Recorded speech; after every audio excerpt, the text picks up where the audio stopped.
maybe this optimism also makes the encounter between people so important for your work, isn't it? I mean, there is so many, most of the projects here, the mending project, but also sleeping project, dining project, and so on, they all involve the encounter between, as you mentioned before, strangers, usually. That's it. And that goes back to what I just mentioned earlier.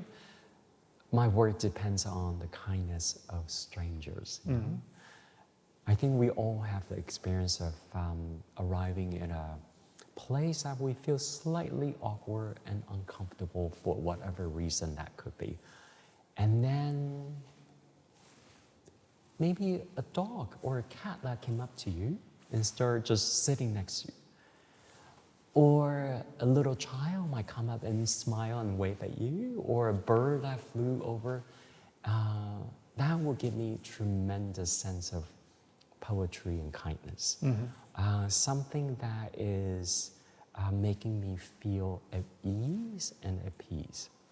With my works, hopefully they are of similar quality of these little cats and little birds and little flowers that could sing, that could mend, that could dance for you.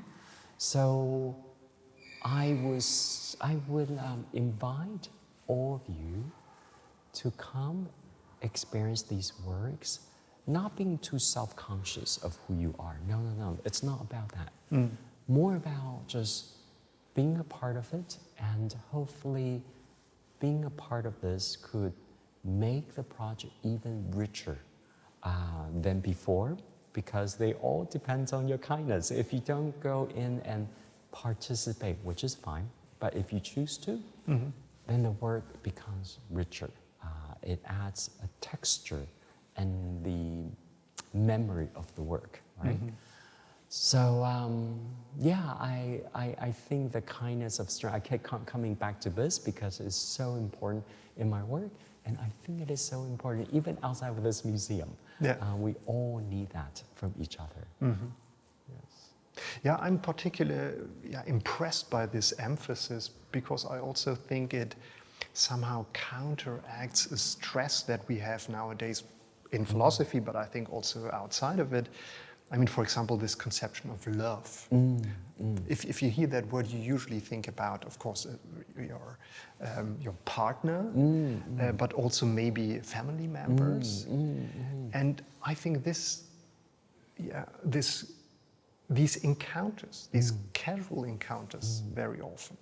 You go to the baker, or you go into a restaurant, and you interact with the waitress or with the waiter. These are somehow not really evaluated very often, I find. But I think this is also what keeps the society going. Of course, yeah. The other day, when things start opening up, my partner and I went to a restaurant, and we were wearing a mask. So I found it slightly challenging because she could not see my smile, but she could see my eyes going like this. And she has that sense of I'm smiling at her. And that was so beautiful. There are gestures and voice and that we could all kind of go over, sort of be not too confined by the challenges we have. By just smiling, then my eyes becomes like that, and then she knows I'm smiling, and that becomes a beautiful experience with the waiter who took our order. Maybe even because of these restrictions that you then have.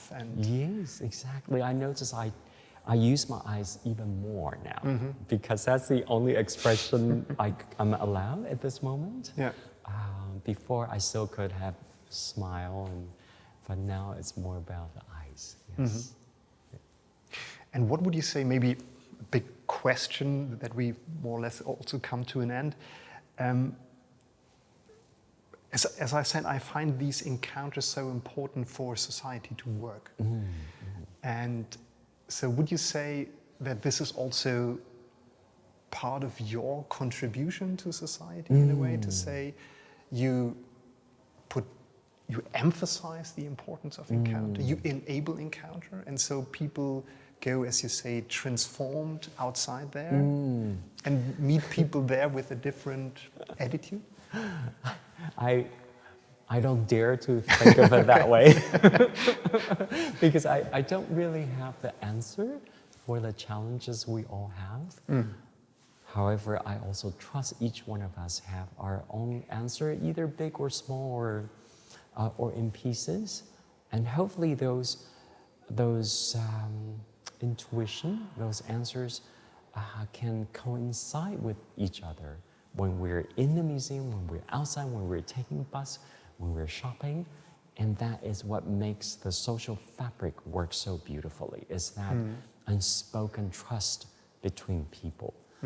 If my work could be of some or minor little importance or say in this community when it is in Munich right now for the next 3.5 months, I hope that people can find quietude from what is going on around them. We are not even talking about the pandemic. Maybe when you come to here, you can breathe and you can listen, you can watch without too much Effort? Effort, yes, exactly, yeah. And just enjoy of who you are for the moment you're here. And that's I hope it's a little gift that you can give to yourself and to me and to the menders and then to the dancers. Because the dancer, the mender, the singer can feel your existence and your internal world when you're next to them. So please come and enjoy. Thank you so much.